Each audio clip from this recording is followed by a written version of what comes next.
Right, well, good afternoon. I'm David Bruce from ORIMA Research, and these are results from the Pharmacy Guild's October 2022 survey of members.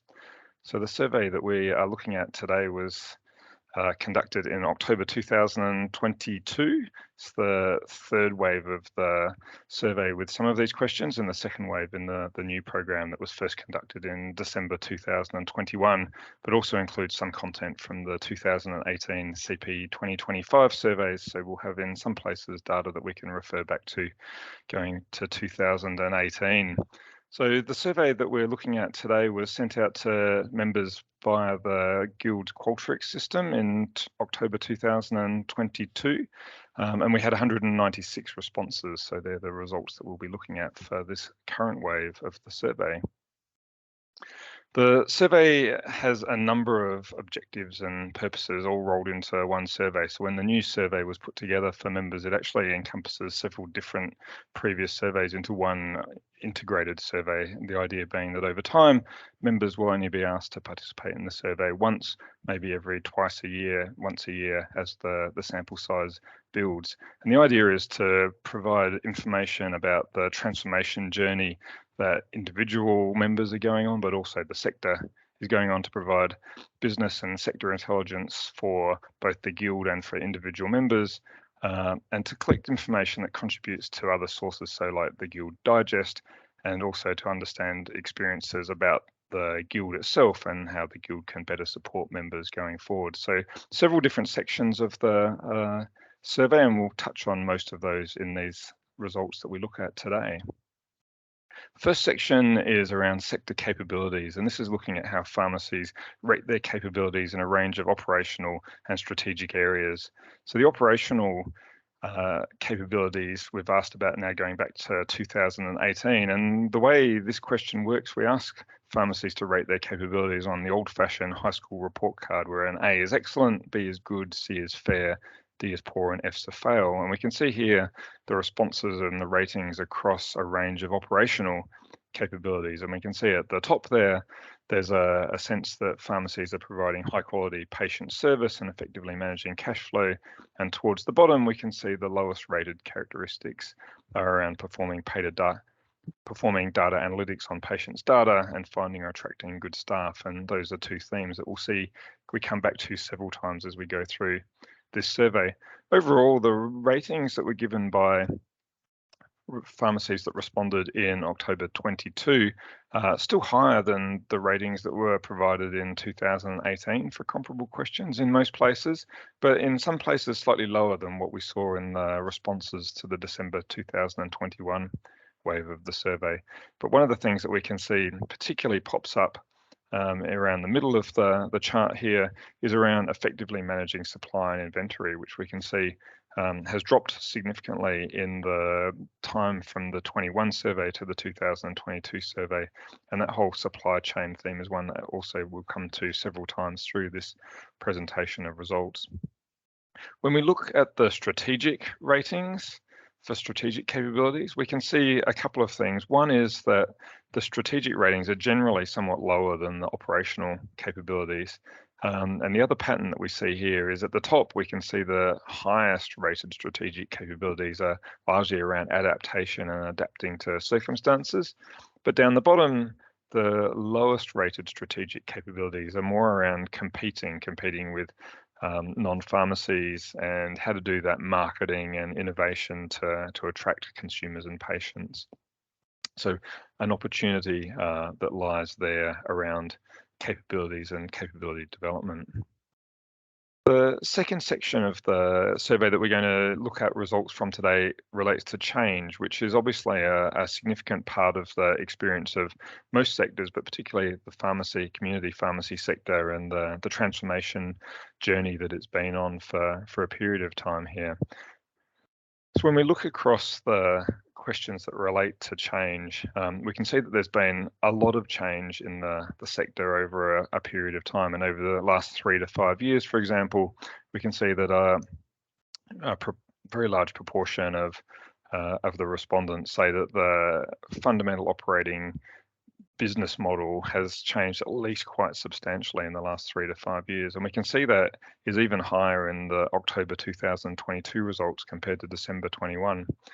We can also see that the way the pharmacy has felt has been very much one around change. So large proportions describing the experience over the last few years as transforming or innovating, and only relatively few describe it as business as usual. And you can see in the red a minority who feel that they've actually been losing ground over that time period. But again, comparing the October 22 results to December 21, if anything, there's a greater perceived level of change.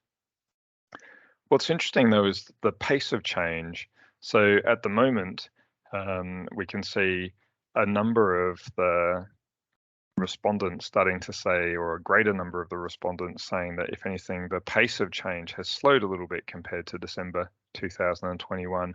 And it's, if anything, slightly easier to maintain the pace of change that they've been feeling in the last 12 months, which suggests that perhaps the level of change that the sector has been going through may be starting to slow slightly, or at least for some of the respondents, and that the current pace of change is somewhat easier for them to manage.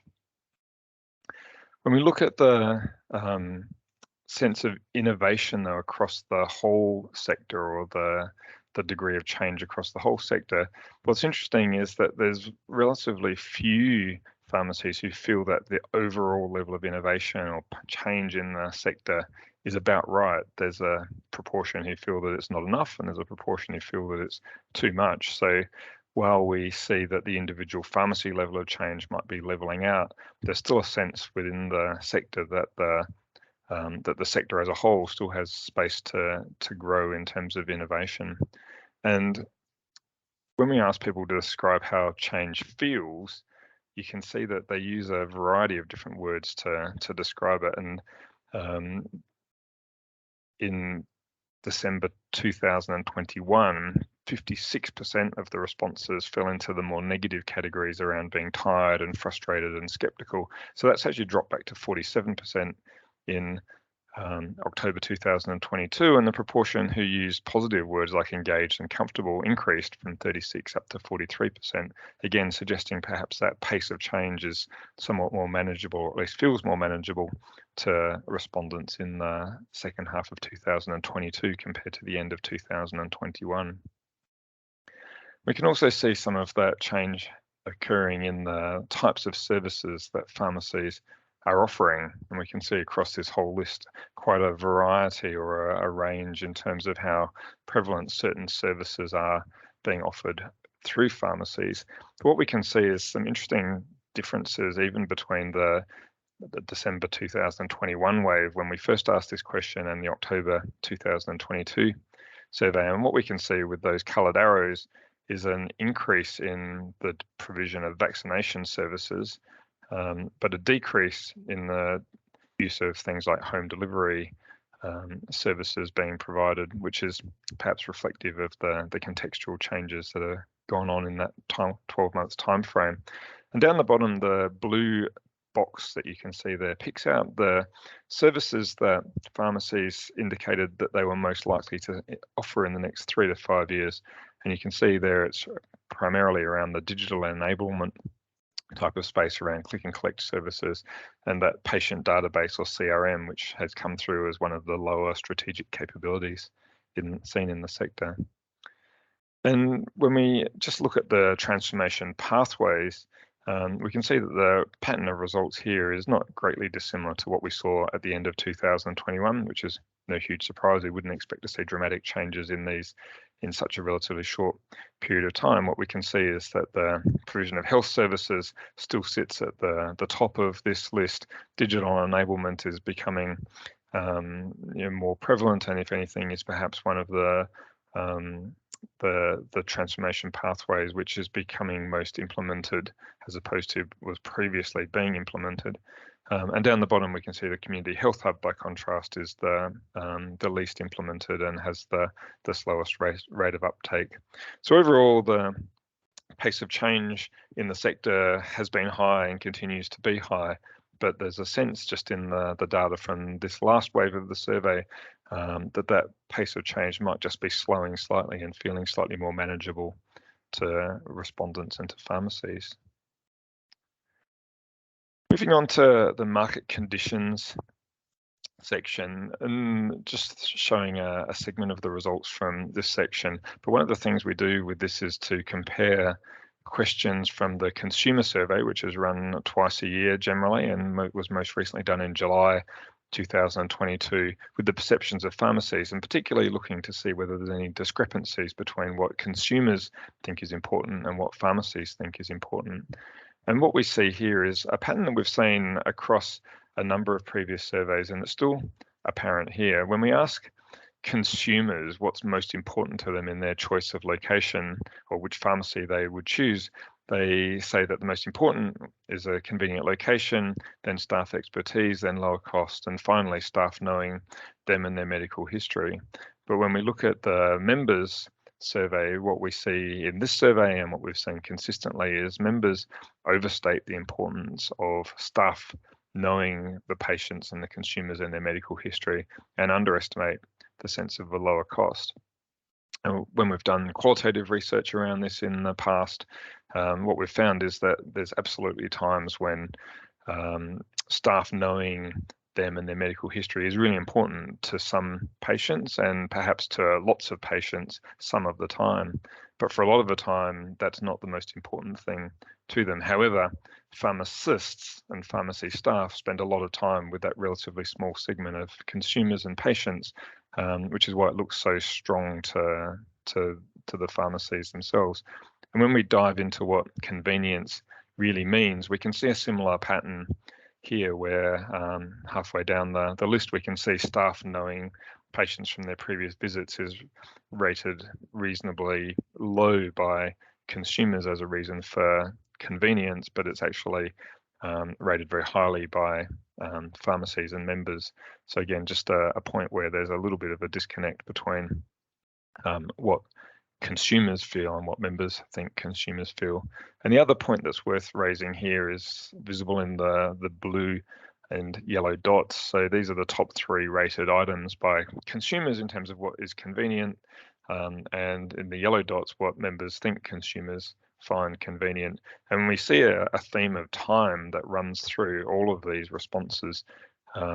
What's interesting when you look at it, for consumers, the speed of service and the days and hours that a pharmacy is open are the most important.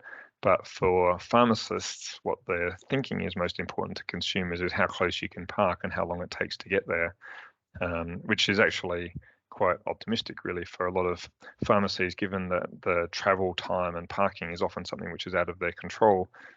But the things that are most important to consumers are actually things which are quite in the control of individual pharmacies and pharmacists. A new section that was added into the survey for this particular wave, in both the July consumer survey and the October member survey, is around advice seeking and around consumers seeking advice from pharmacies. When we asked members about the level of advice seeking and consultation activities, we can see that all of the respondents to the survey reported doing at least some patient consultations, and nearly half reported doing more than 20 consultations on any given day on average. So a reasonably high level of engagement with consumers. And what we could also see on the right of the screen there is that a significant proportion of these consultations actually involve the pharmacist referring a patient on to other healthcare professionals, most commonly a GP, but also to hospital emergency departments and also to other specialised services. And this really gels with what consumers and patients told us in the consumer survey. So in that survey, something like 70% of the respondents said that they'd sought advice from a pharmacist at least once in the last 12 months. And on average, they reported doing so once or twice in that 12-month period. But what we can also see here is what consumers think they would have done if they hadn't been able to receive advice from a pharmacist on those queries. And we can see that the biggest response that people had was contacting their GP or searching their internet. down the bottom, we can see they're presenting to an emergency department. So these things really gel with with what we were seeing from the pharmacists, who were saying that often following a consultation or an advice query from a consumer, that they were referring on to these other sources. And it really suggests that that consumers and patients are actually using pharmacies as a way, if you like, triaging their health concerns to get advice and to figure out where they need to go to do that. So the sector experiences section of the survey looks at the experiences of people working in the sector. So looks at job satisfaction and the financial performance of the pharmacies and the pharmacy sector. So what we see is not a huge amount of change from or difference between the October 22 survey and the December 21 survey. We can see very high levels of job satisfaction in the top result there, and we can also see a very high level of people who intend to stay in the sector for the next 5 years. And if anything, those results were slightly more positive in the most recent survey, but only to a small extent. When we look at the financial position of the sector, we can see again some really strong results, and these are generally more positive in the October 2022 survey. At the top there, we can see a very large proportion of the respondents describing their overall financial performance as strong or very strong, and that's more positive than it was even in December 2021. And we also see, when asked to compare the current performance to performance 5 years ago, that we can see those results are both strong and stronger than they were. And when we think back to 2018, when this survey was first asked, now we're seeing something like 65% of respondents saying that their financial performance of the pharmacy is stronger than it was 5 years ago. Back in 2018, only 22% of pharmacists gave that response. And down the bottom, we can also see that most of the respondents are expecting the pharmacy's financial performance to either be about the same or, if anything, stronger 5 years' time from now. That said, through all of those previous questions, there was always a small proportion of respondents who gave more negative responses. And when we look at perceived business risk, we can see that there is a minority of pharmacies who do see a significant risk to their business continuity, with something like 1 in 4 describing the risk of business failure as between medium and high. So while the majority are seeing strong performance, there is a minority of pharmacies who are seeing significant risk in their business. And when we look at where that risk actually sits, we can see that one of the biggest domains of risk is around staff, and in particular around attracting and retaining good staff, having enough staff to cover the business offering. And when you go back to that previous question about what's convenient to consumers who talk about the opening hours and days and hours that a pharmacy is open, having enough staff to cover that type of operational times obviously becomes a bigger challenge potentially. And down the bottom, we can see the things that are considered to be relatively less of a risk to business continuity are around competition, which is an interesting change. Those things have actually become less of a concern for respondents to the survey in the last 12 months and still rated as the lower risks to business. And at the top there, we can see one of the changes which has happened from December 21 to October 22, an increased risk to continuity around supply chain continuity. And I'll leave this section with this final slide, which is complicated to try and understand in any great detail, but it's the pattern that's important here. When we looked at the 6 transformation pathways and asked pharmacies how many of them they're actually doing, either were doing before the last few years or have started to adopt them in the last few years, and classify them into doing 5 or 6 of those 6 pathways, 3 or 4 of them, or 0 to 2 of them, across a number of indices relating to operational health and financial performance. What we can see is consistently that the pharmacies that are doing more of those pathways are rating themselves more positively, and those who are doing fewer of the pathways tend to give lower ratings and get lower scores on the individual items in the survey. So, as I said, the detail of the chart isn't necessary to dive into. It's the pattern that we're interested in this particular chart. So the last major section of the presentation and the results today are around transformation indices, and these are things which sit underneath the survey. So we make these up from all of the different elements of the survey that you've seen previously, and the inspiration for this part of the survey and the reporting was around the idea of a transformation journey. Transformation, by definition, is a really large level of change and probably an unsustainable level of change for an individual business to sustain. And so each business really needs to go on its own transformation journey potentially, but then find a sustainable level of operation that it can then keep up for an extended period of time. So while the journey for the sector might be a relatively long one, the journey for individual pharmacies ideally would probably be somewhat shorter. So the idea of the transformation indices is to try and understand both the pace of change, the level of transformation, and the operational health that sits alongside all of those things, with the idea that there's a concept of sustainability that's really important. So there's 2 primary indices which we designed the survey around, and lots of the individual results that we've looked at previously contribute to these indices. So the first one is around operational health, which is looking at the health of the business. So there's obviously a financial component, but also considers the capability ratings, operations, perceived risk, and various other different items from the survey. And the second dimension is the pace of change. So the question being around, is the pace of change sustainable? How much change has actually gone on within a sector?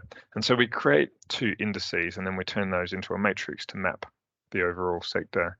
So if we start with operational health, this is scored on a range from 0 to 100.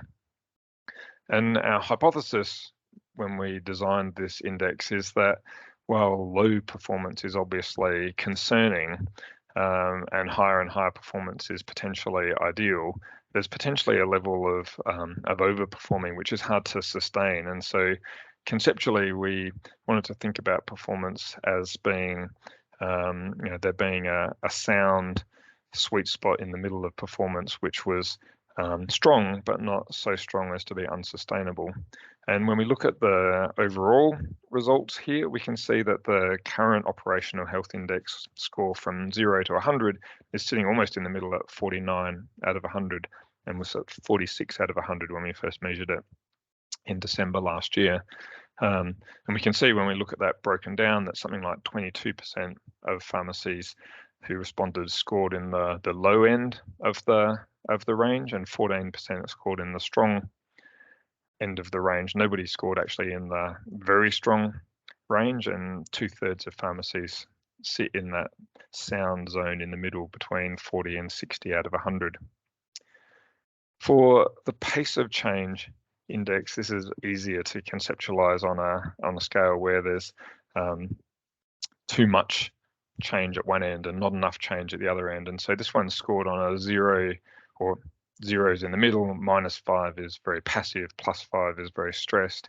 And we can see at the moment that the average score was sitting around the middle as well, at around +0.3 in the sustainable range, and this was +0.5 when we measured it back in December 2021. But again, when we look at the distribution, we can see 18% of the respondents to the most recent survey scored at the passive and low end of the scale, and 1 in 3, 33%, scored up at the higher end, at the potentially at the level where they're potentially going to be stressed by the level of change that's going on.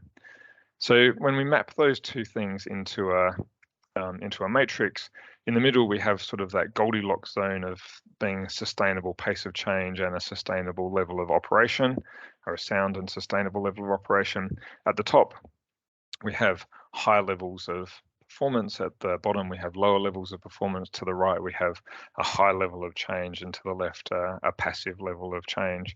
And when we look at the distribution of respondents to the survey this year in this most recent wave, we can see that a third of them fell actually into that Goldilocks zone of being in the sustainable range on both the pace of change and the operational health index. But what we can also see then is the distribution of the other 2/3 of pharmacies around that zone. And bear in mind that there wasn't any that were scoring right at the extreme ends of either of the scales. But we can see that the 14% of pharmacies who have strong operational health, nearly half of them actually sit in the high level of pace of change where they're potentially doing too much too fast. And down the bottom, we can see that of the 21% of pharmacies with low operational health, that they were distributed across a range of pace of change. And in fact, in the most recent group, there were some who were doing very little and stagnating, but also some who were perhaps almost doing too much and not yet seeing the results of their efforts come through. And the idea of this matrix over time is that we should see more and more of the pharmacies work through their individual transformations and finish up hopefully somewhere around the Goldilocks zone, or potentially the top couple of cells where their performance is higher, but the pace of change is also sustainable.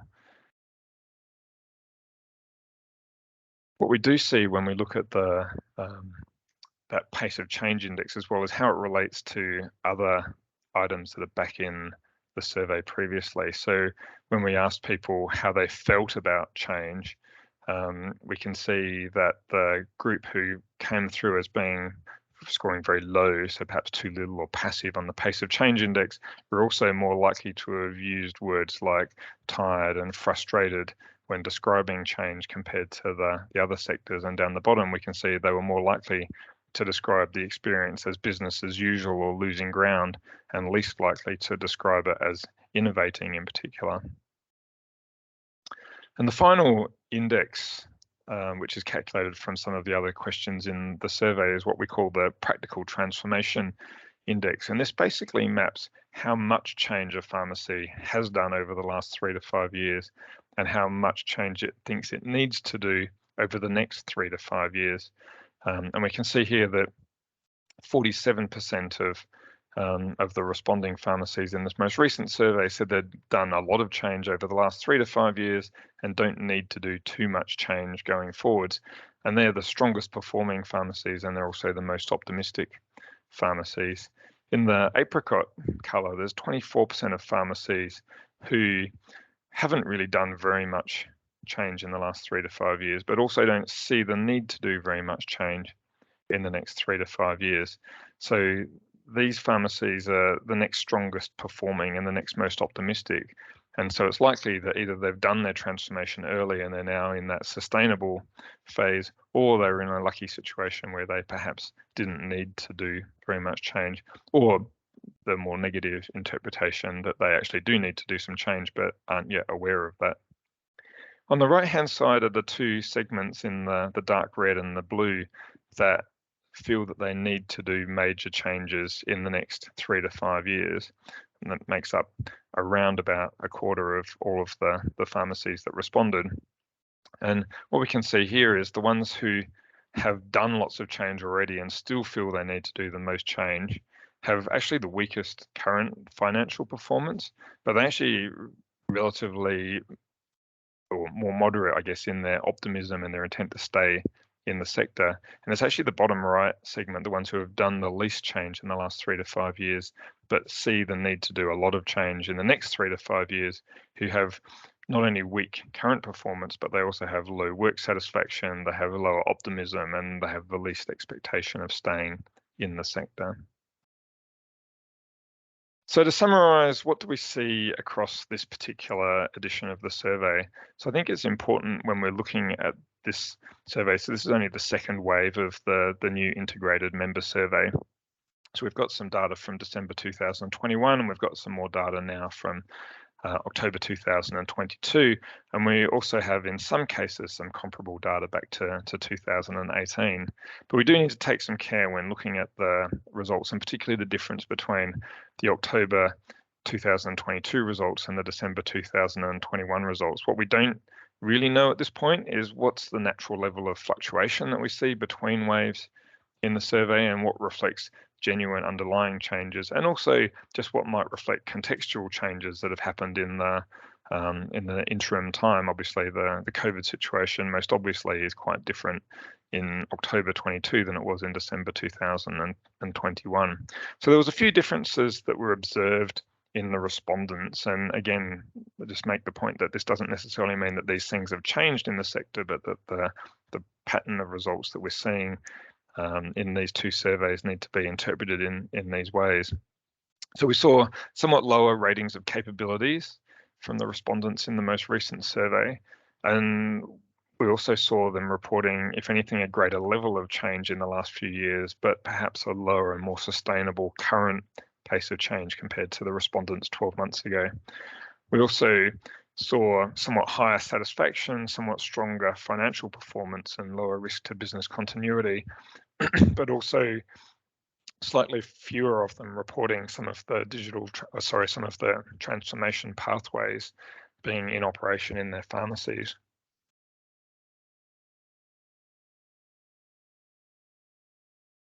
A couple of other, excuse me, of the patterns that we see in the results at the moment, which might be indicative of some of those contextual changes.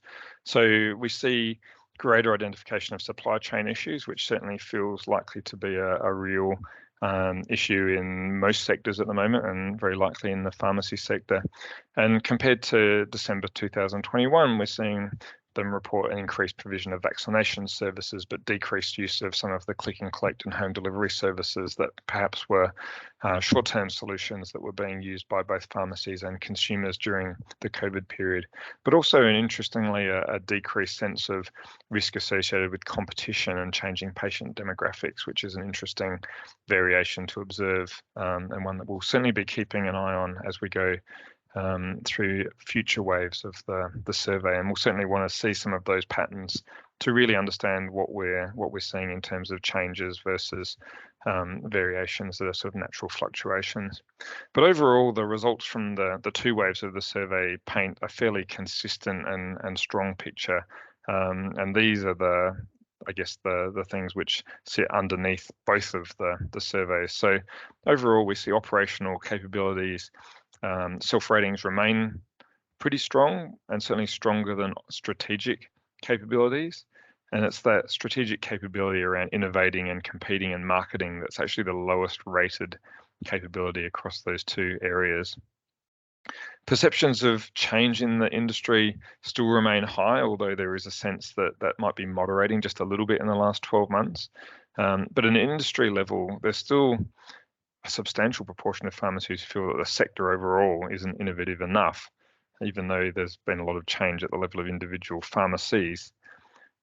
At the moment, a majority of pharmacies are reporting strong financial performance and are optimistic about the future, and those results are generally much stronger than they were in 2018. But at the same time, it's also important to remember that there is a minority of pharmacies who are reporting poor performance and who are not optimistic about the future. And we talked a moment ago about how that relates to perceptions of change that's been done and change that needs to be done, or at least how it correlates to it. We can see that many pharmacies are engaged in transformation pathways. Some were already involved in doing some of those things before the most recent period, and others are starting to adopt different parts of the transformation pathways. But one pattern which is really clear in the results of the survey is that the more transformation pathways pharmacies are engaged in, the better their performance on a number of metrics is felt to be.